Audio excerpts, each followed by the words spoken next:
I'm the stroke coordinator and program director at Anderson's Hospital. And I'll just go ahead and introduce Dr. Paul Bradley. He is our stroke medical director and on-staff neurologist. And a couple of weeks ago, well, actually it's been several weeks ago, Karen contacted me about maybe doing an education piece on stroke related to one of your employees here and their spouses. So we welcome the opportunity to speak. In January of 2014, we became the 6th primary stroke center certified by the Joint Commission in the state.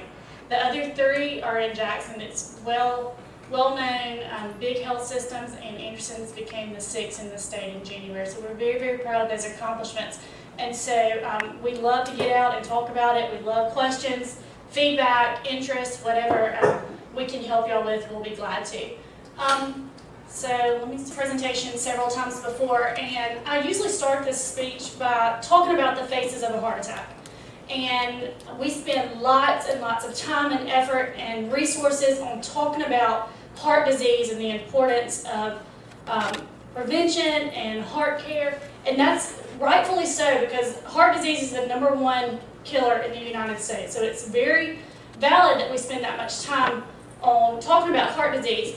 But one thing we're going to compare is in 2003, this is Mr. Culpepper, and he suffered a massive heart attack at Barn Hills in 2003. He was brought to Anderson Emergency Room, underwent emergent quadruple bypass, and spent 10 days in ICU, which is about 7 days longer than a routine quadruple bypass. So he had a fairly extensive medical history and hospital stay. And this is actually about a week ago. Mr. Culpepper's my granddaddy, and this is my 5-month-old. He's 81 years old today. And to look at this man, you could not tell that 11 years ago, he nearly died. I mean, truth be told, he nearly died from a heart attack. So that's the face of a heart attack. And this we're going to compare to Mr. Jones. Mr. Jones in 2008 suffered a right hemisphere stroke. He spent about 5 months in an acute care setting, which is hospital, acute rehab, and then underwent 6 months of outpatient therapy or rehab. Now, to look at Mr. Jones, you can definitely tell the difference of what a stroke will leave you versus what a heart attack will leave you. So both are very important. We are not knocking the importance of heart disease, but as family members and spouses, I would rather take care of Mr. Culpepper at 81 than take care of Mr. Jones. So very important when we're talking about stroke care and stroke management. I'm going to speak to this real quick, and then I'm going to let Dr. Bradley get into the meat of it. What is a stroke? Anybody just quickly give me a very... Where the blood flow is cut off to the brain. Right. Essentially, the same thing that goes on in our body when we have a heart attack goes on in your brain. Either a blood vessel has ruptured and caused hemorrhagic or a brain bleed, or a clot has dislodged from somewhere other in your body and has become lodged in a vessel in your brain rather than a vessel of your heart.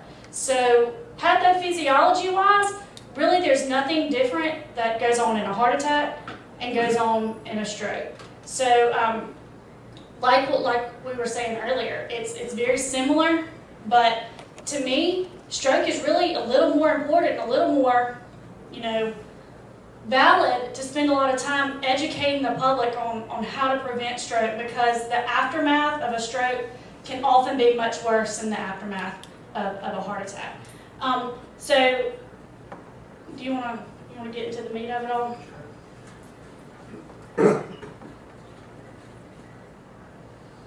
All right, so You might have to come over here so she can see you on the video they wanted me of earlier. okay, is that good? All right, so like you were saying, the stroke is one of the top killers in the U.S. It's one of the leading causes of disability in the U.S. And there's really 2 main kinds of stroke that we're concerned about. The most common kind is the where you basically have a blood clot form in a blood vessel. That can come from several different causes. That can come from a piece of clot breaking off in an artery downstream and going into a smaller vessel in the brain. We call that atherosclerotic. It can be cardiomyopathy, I mean, it can come from the heart. You know, if you have atrial fibrillation or, your heart's not pumping very well or some different things like that, you can have, a piece of clot material come from the heart and go to the brain and cause an ischemic stroke. You can have those small blood vessels penetrate into the brain itself just to get clogged up. And, I'll talk more about causes in a minute, but that's usually things like diabetes and smoking and hypertension things, cause that sort of thing more. So there's several different things that can cause an ischemic stroke, which means, like I say, a blood vessel gets plugged up. The other type of stroke that we talk about is a hemorrhagic stroke, and basically what that is blood vessel ruptures, and you have bleeding inside the parenchyma or the meat of the brain. The most common cause for that by far is, or the most non-traumatic cause for that by far is hypertension. People who come in with blood pressure of 250 over 130 or something like that, and that's a common cause for these types of hemorrhagic strokes.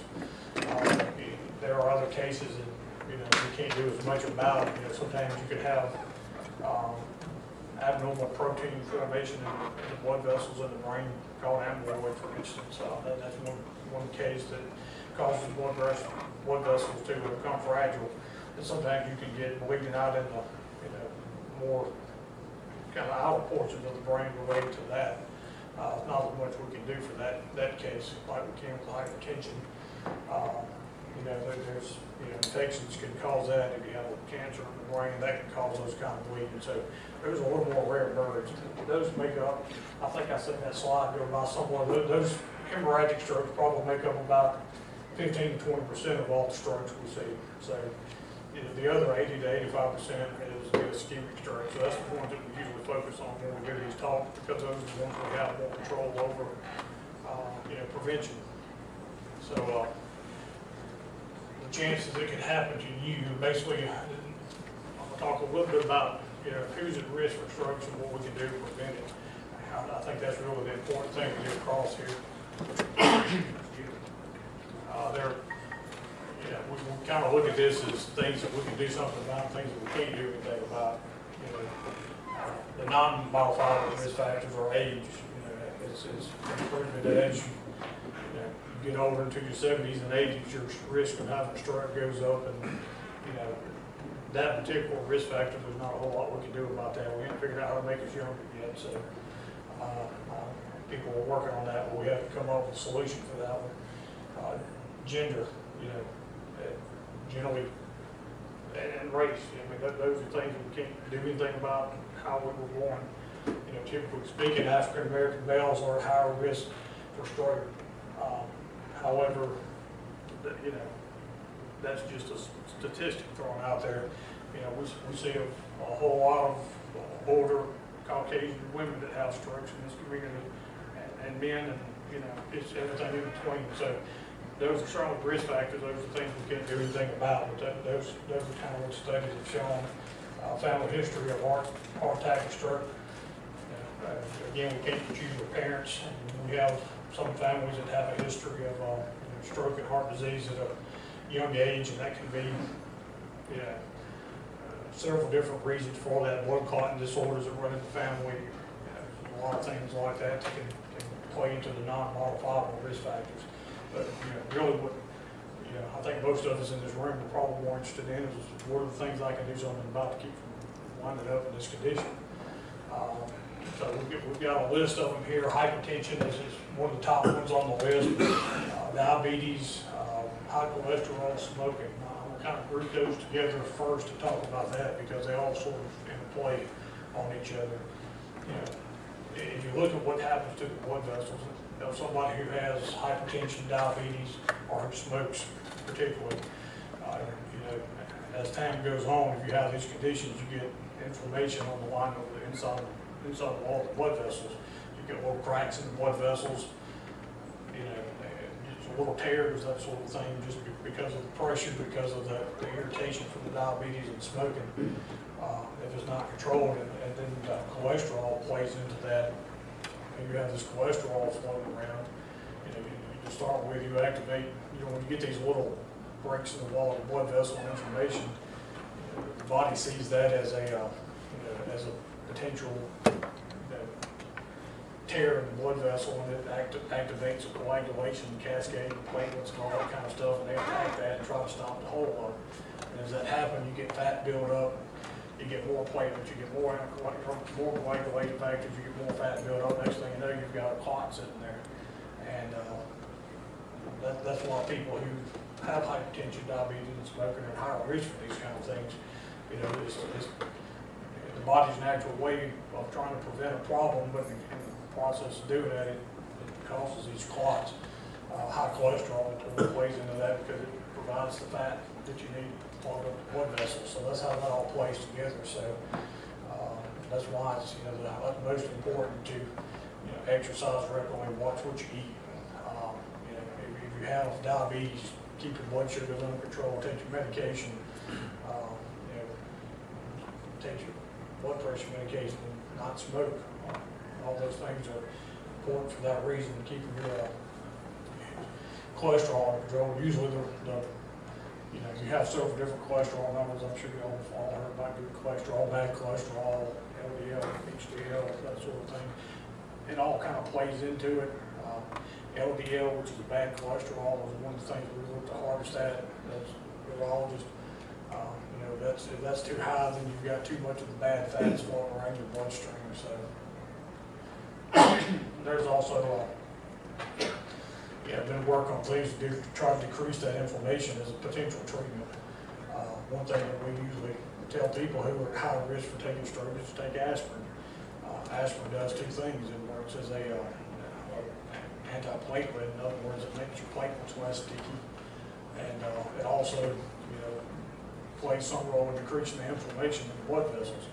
The statin drugs like Lipitor, Crestor, Simvastatin, and all of these things, they play, we think, a role in helping decrease the inflammation in the blood vessels, and they also help keep your cholesterol down. So those are two of the long-term treatments that we use.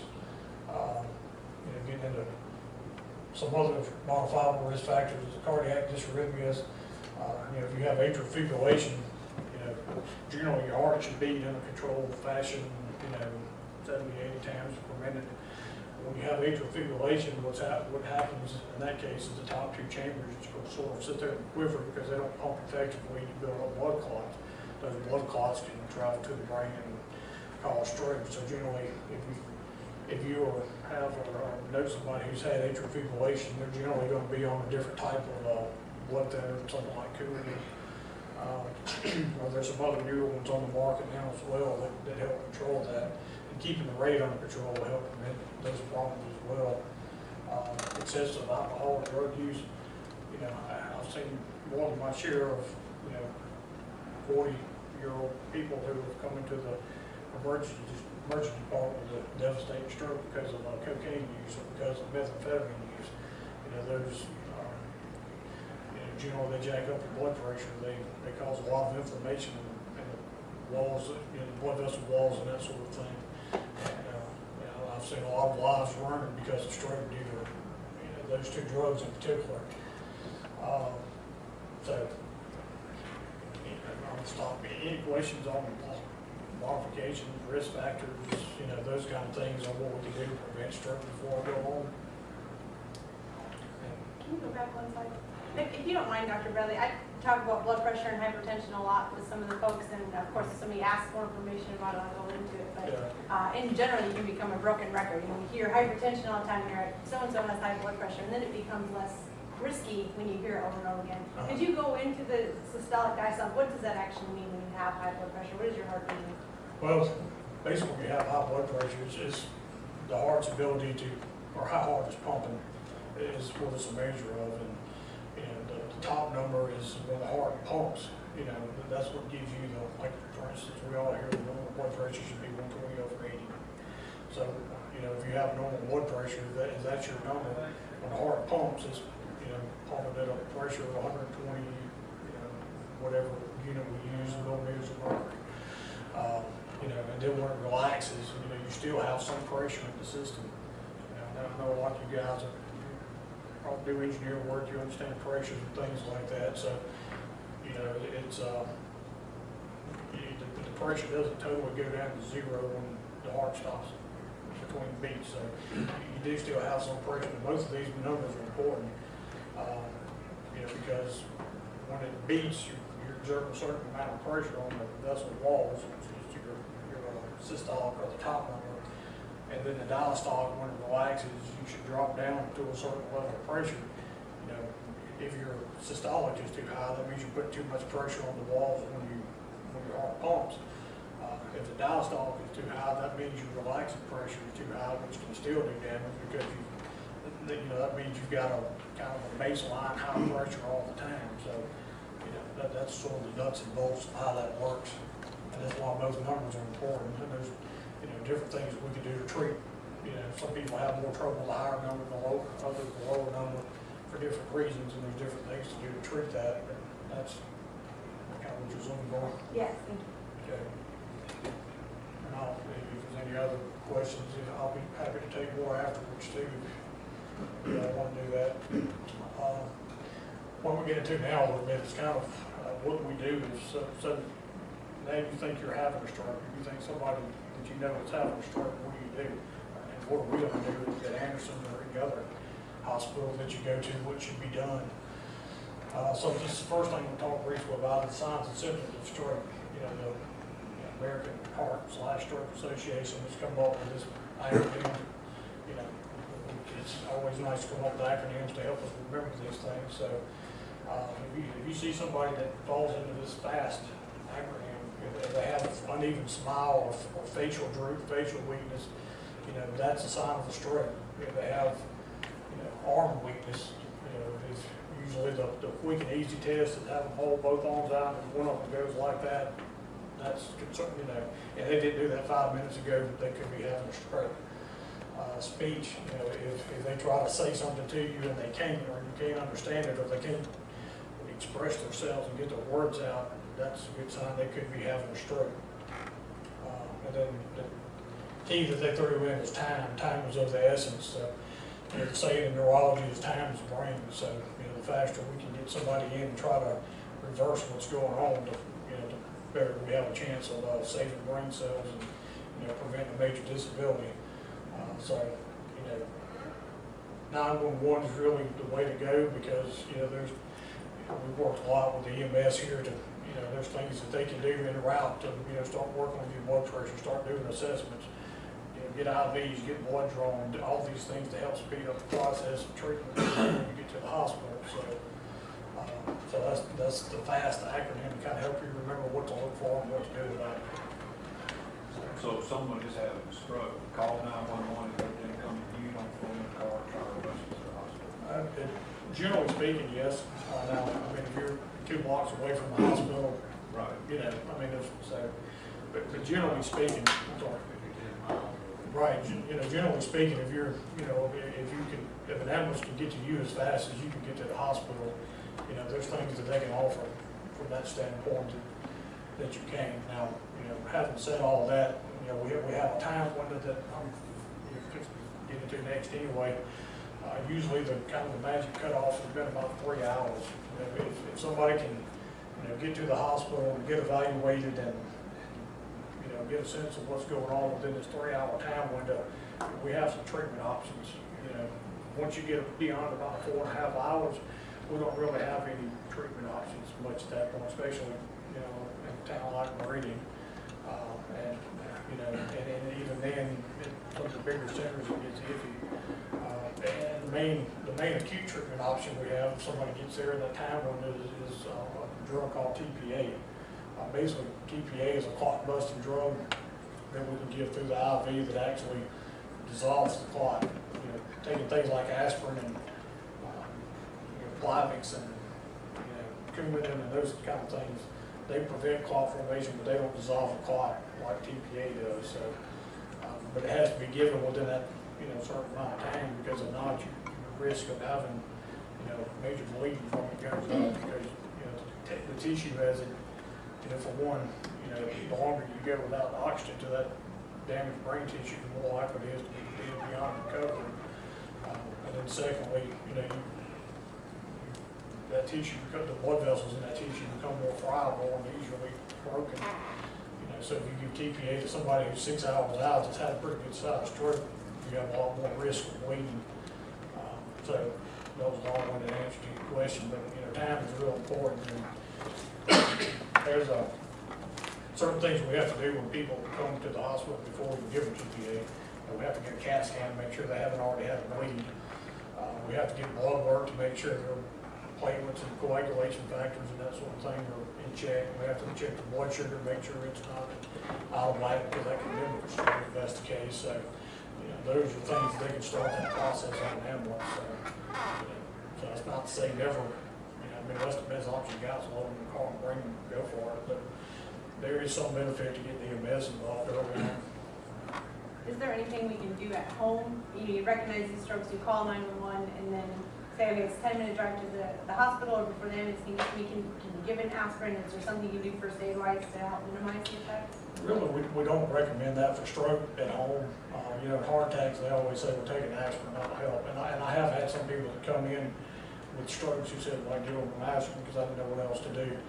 Yeah, the only problem with that is you've got that 15 to 20% chance that it could be a hemorrhagic stroke. So if somebody's got bleeding in the brain, you just give them an aspirin, you know, potentially could cause more trouble. So that's the reason we don't generally recommend doing that.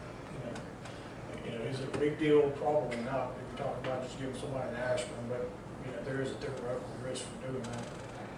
So there, I mean, say someone's having a stroke, should we recommend them lay down flat, cold compress on the head, cold pack on the head? I mean, is there anything like that that would? No, that's really, you know, certainly laying down isn't gonna hurt because that's gonna help, you know, perfuse.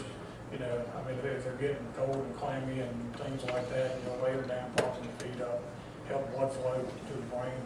If the generally one response you're gonna have is blood pressure, usually gonna shoot up anyway because the brain's trying to preserve the damaged blood tissue. So, you know, so those kind of things may help some, but there's just not any real guidelines on that to do at home. The best thing to do is, you know, get them to a hospital as fast as you can. That's the most important thing to do if you suspect that's what's going on.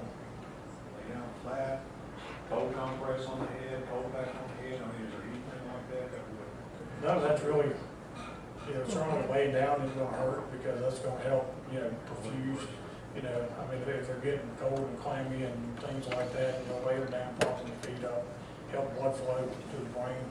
If the generally one response you're gonna have is blood pressure, usually gonna shoot up anyway because the brain's trying to preserve the damaged blood tissue. So, you know, so those kind of things may help some, but there's just not any real guidelines on that to do at home. The best thing to do is, you know, get them to a hospital as fast as you can. That's the most important thing to do if you suspect that's what's going on.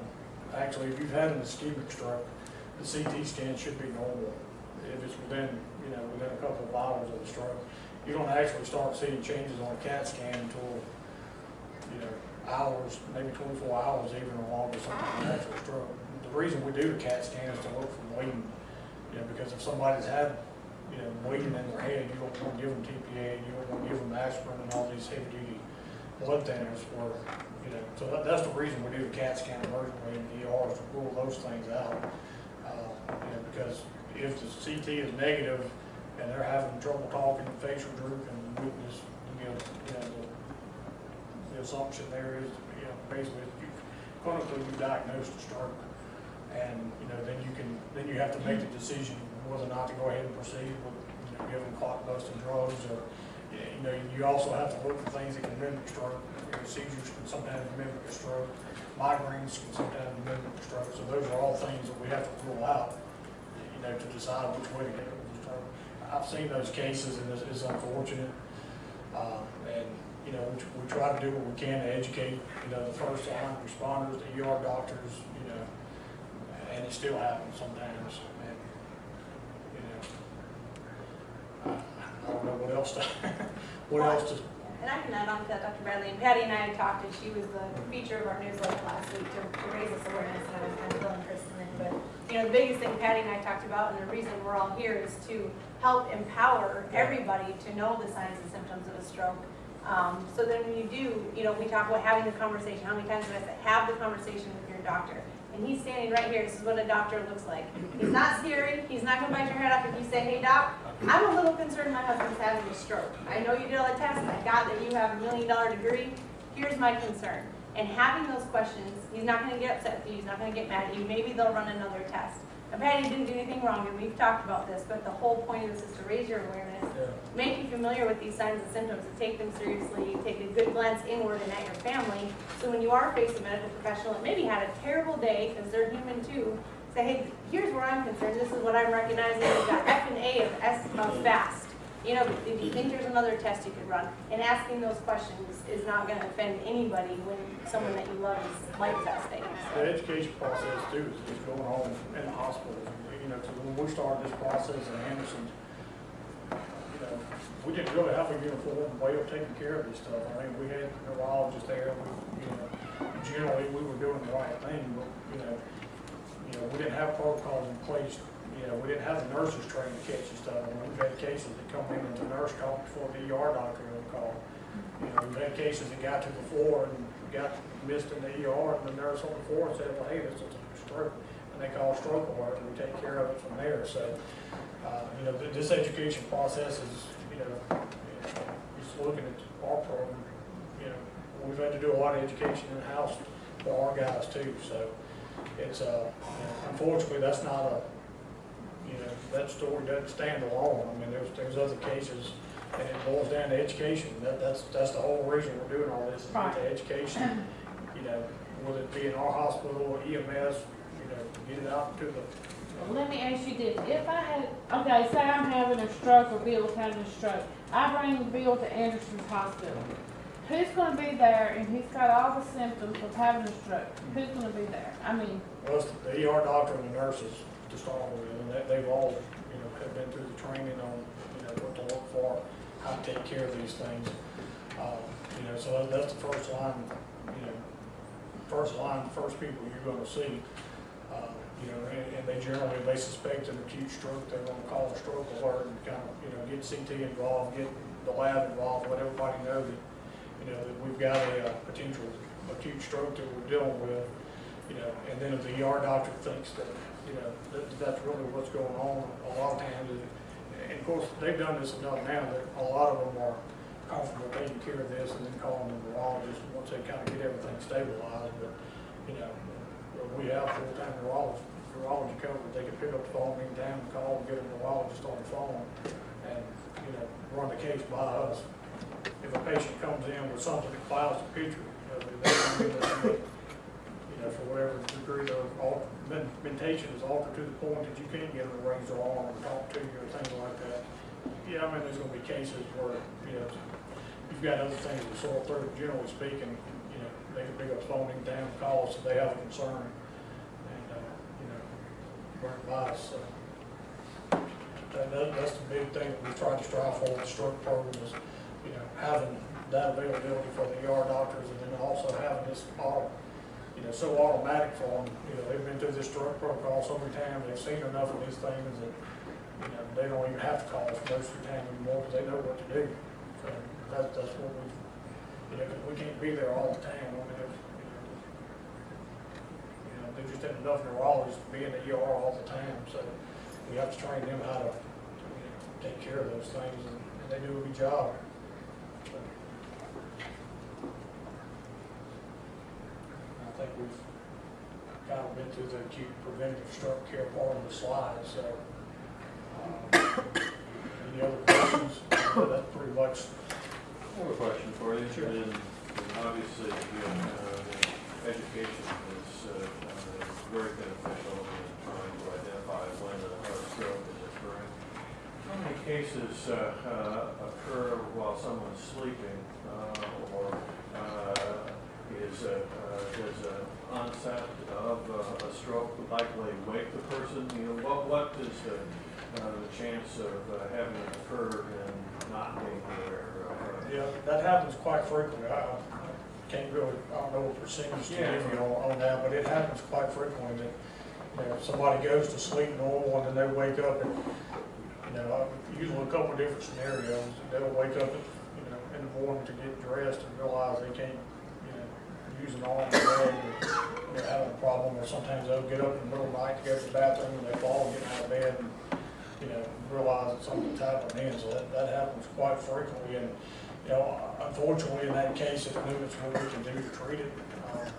Because I say that TPA, you have to have that 4.5 hour window. Well, if somebody goes to sleep at 10 o'clock at night and, they present to the ER at 7 o'clock the next morning, we have to assume that could have happened at 10:05 last night after they went to sleep. So, I mean, in those cases, that's pretty much out the window.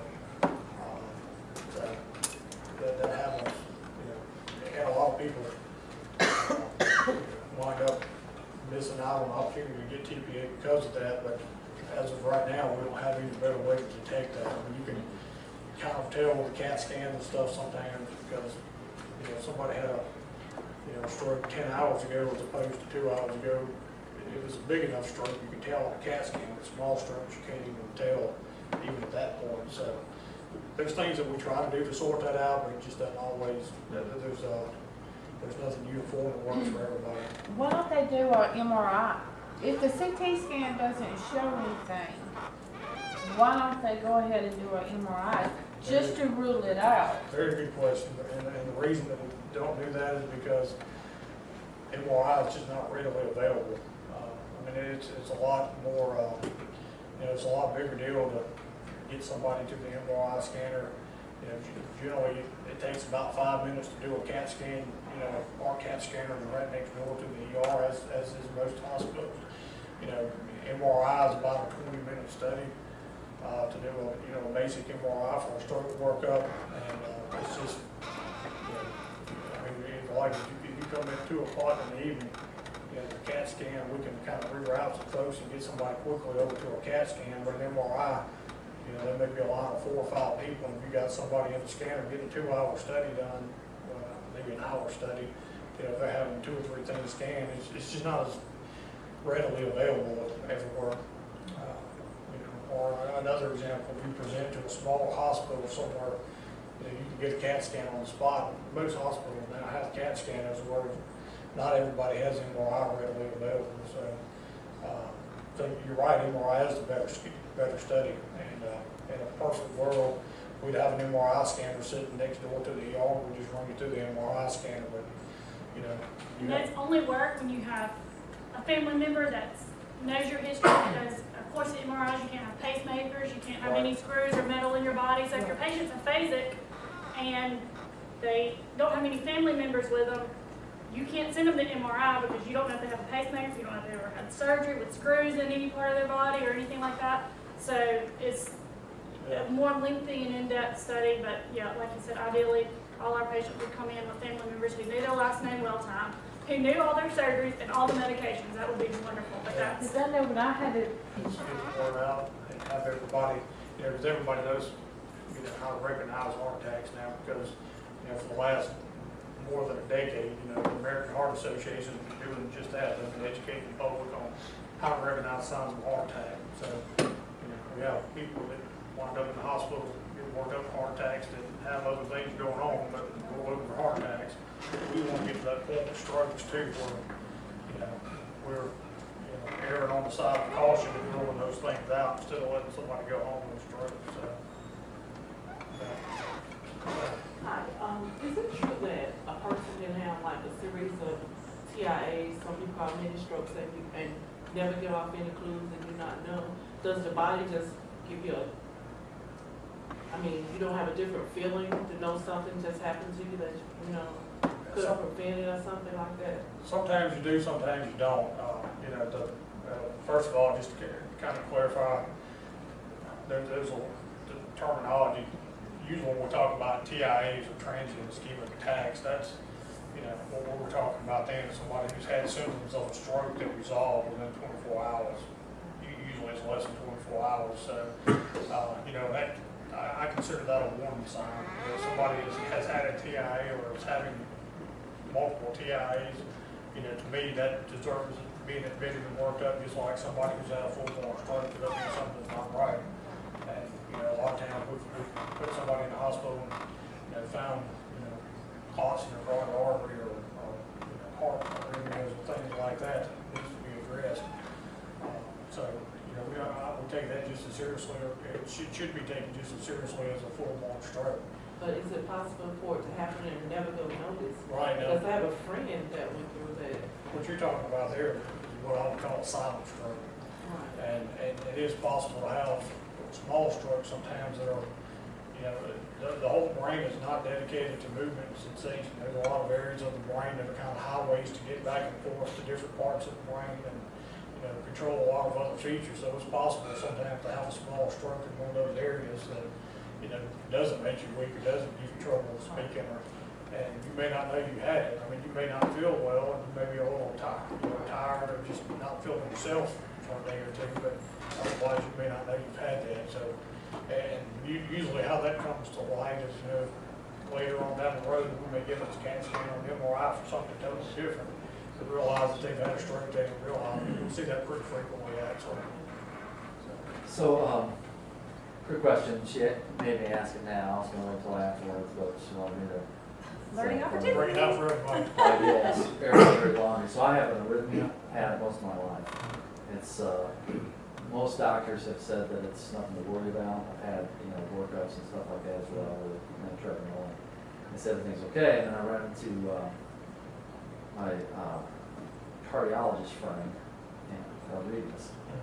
Rodriguez, and she said that I need to go checked out. I mean, should I be worried about this, and should I go any further with it, or if I've had it all my life, not worried? It depends on the arrhythmia, too, because not all arrhythmias are associated with higher risk of stroke, but some are, and atrial fibrillation in particular is one that is. And the only way to know that for sure is, let a cardiologist hook you up to a machine and see what it is, and, kind of advise you from there. But I definitely think it's worth it to check it out and see what it is, and let somebody make that determination, because, some people have, premature, atrial beats and different things like that, or, there's all kinds of arrhythmias that don't necessarily lead to strokes, but, I can't look at you and tell which one you got, and neither can a cardiologist unless they've, hooked you up to the EKG machine and looked at it to see, and, done some of those kind of tests. It's certainly worth getting checked out. If they say, well, no, it's not one of the arrhythmias you need to worry about, then, you don't worry about it. Worst case, you may have to take a blood thinner, just to keep from having problems from now on. But, if it is one of those type of arrhythmias that we have to worry about, but it's, you've got the peace of mind of knowing, that you've treated it, you've done everything you can for it, instead of hoping that it's not one of those that, so. What about a heart murmur? Because I've had a heart murmur all my life. Is that the same category? Same category, because, some heart murmurs can be a problem. I mean, if you have a mitral valve prolapse or something like that, that's probably not going to lead to a stroke. But if you have a hole between the two chambers of the heart, like ASD or something they call it, or something like that, sometimes those can lead to higher risk for stroke. Generally in that case, most of the time, they don't necessarily have to go in and fix it surgically, but, sometimes they'll want to go ahead and put you on aspirin or some type of blood thinner just to prevent clots from forming. I had a case just this week of somebody who had a stroke a few weeks ago and had some vision changes. The only way they knew they had something wrong, went to their eye doctor actually, and their eyes were fine, so they sent them to get an MRI, and sure enough, he'd had a stroke. And, really about the only risk factor that he's got is he's got a hole between the two chambers of his heart. So, of course, he got put on aspirin anyway because of the stroke. And, I said we get an echo and some other tests done just to make sure nothing else needs to be done for him. So, so you want to know why you got the murmurs, just to take home there. Sometimes it needs further intervention, sometimes it doesn't. Are there things that mask as a stroke that would look like a stroke but they aren't? Yeah, there's several things that we see commonly. One is migraines. Sometimes you can get weakness or numbness because of a migraine. And I've actually seen people get TPA that came in with migraines, and that's we hate to do that, but it's still better than letting somebody walk out with a stroke, so to speak. I mean, it's better than missing a stroke. Sometimes seizures can do that. Of course, most of the time, somebody's gonna have obvious seizure, but that's not always a witness. You know, sometimes you walk in and find somebody, you know, laying on the floor and they're, you know, confused and weak on one side, and you don't know what happened to them. You know, so that can be extreme. Hypoglycemia or low blood sugar, you know, if your blood sugar drops to 20 or 40 or something like that, you can actually have, you know, weakness in numbers that looks like a stroke in those cases too. So, yeah, there are several things, you know, I've seen meningitis do it, you know, before, so. My mother had a stroke several years ago. She's had several mini strokes, as you call it, since then. But one of her main arteries is completely blocked. Is there still not anything that can be done to reverse that? Not if it's totally 100% blocked, because you know, at that point you do more damage by trying to go in and fix it sometimes. And also what happens when you have one side that's completely blocked, you know, first of all, you've got 3 other major arteries going to the brain that help supply blood. You've got the other carotid and 2 smaller ones in the back part of the neck. But then also, you know, your body's going to grow you smaller blood vessels around the carotid artery that's blocked. And so over time, you get you kind of get a little sprouting of new blood vessels that help kind of pick up the slack, so to speak. So that's, you know, those are some of the reasons why if it's totally included, it's better just to leave it alone and, you know, just treat with blood thinners to try to keep the other side from getting that sort of shape. And she still has like major headaches almost every day. Is that normal? I mean, it's been years since this happened. Yeah. She had headaches before that, but she has migraines really bad. Well, but that's not necessarily related to the stroke. I mean, she had migraine, that's a whole separate issue. You know, there are some cases where migraines are thought to possibly be a risk factor for stroke, although that's not uniformly accepted and it's not in every case, but, you know, that's, so I think that's probably a separate issue, migraines, more than likely. That should be treated separately, in other words. Any other questions? You don't mind, I mean, a couple more points, and then we're gonna give you a round of applause and give you an official thank you. But of course, I can't go without hearing a couple words, right? So before you go, if you could back up to the risk factor slide for me for 1 second. We're really lucky to have Dr. Bradley here, again, who's the stroke medical director of the Primary Stroke Center in Meridian. But what Dr. Bradley has already confirmed today is that if a stroke happens, right, we're trying to prevent more damage. There's nothing really we can do to reverse it, right? It happens, it's kind of a time bomb waiting. You know, they can care for it, they can reverse some of the damage if we catch it early, but once it happens, it happened. It's there, it's done. This is the smartest man in Meridian right here when it comes to strokes, and he is telling you to your face, once it happens, it happens. So what I'm doing as a wellness person is I'm going to say, here's how you prevent it. You have control. There are time bombs out there, and none of us are invincible to a stroke. You can take great care of yourself, you can take terrible care of yourself. None of us are invincible. It's not going to discriminate based on any of these risk factors. But when you have these up here, the hypertension, high blood pressure, what causes high blood pressure? Stress? Diet? Peavey, yeah. Peavey, yeah.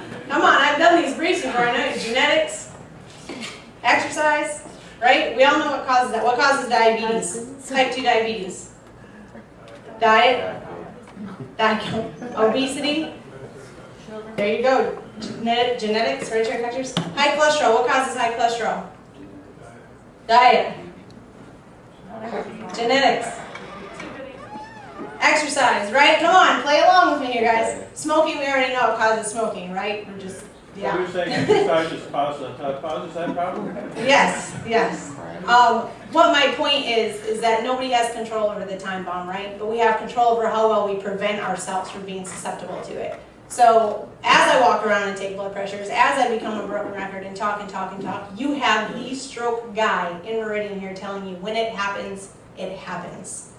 This is in your hands. This is something that you need to practice every day. What are you eating? Are you exercising? Are you moving? Are you managing your stress with something other than a cigarette? Are you sharing that information with the people that you love? And we have another Mr. Culpepper who's shown how you can bounce back from a heart attack.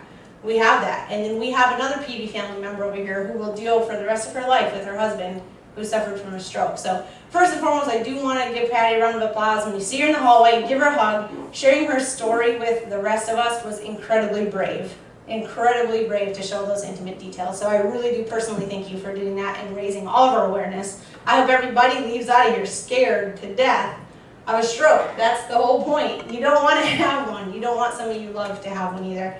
And then finally, on their own time, again, Dr. Bradley and Kristen Isom coming here. Again, we don't have a budget for wellness, right? So they're here on their own time to help share their stories and their knowledge base with us. So please, round of applause for these guys. And if you do have a family member or yourself, they do have a support group. And I understand. And last support group schedules on the front up here. Some of you, if you are around from Meridian, from these parts, you probably know or have at least heard of Tom Maynard. 20 years ago, Tom Maynard had a major stroke after carotid surgery. He went in for an elective outpatient surgery. He should have gone home that afternoon.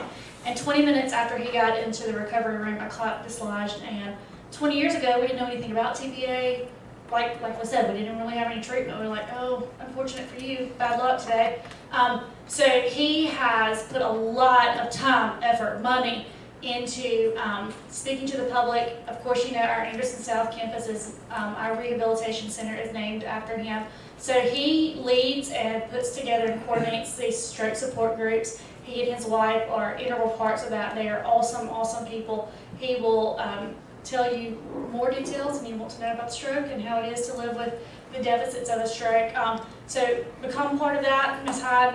I think it would be very beneficial because I'm sure somebody may have talked about this earlier, not to mention just the aftermath of the physical part of stroke. Then you go through the emotional highs and lows of depression, because now at 55, he was completely independent and now he's dependent on his family members to do just simple things in life. So that's very frustrating for family members as well as the patient. So they go through all of those grievance processes. So become members of that. That will be very beneficial. So stroke support group schedule is on the table.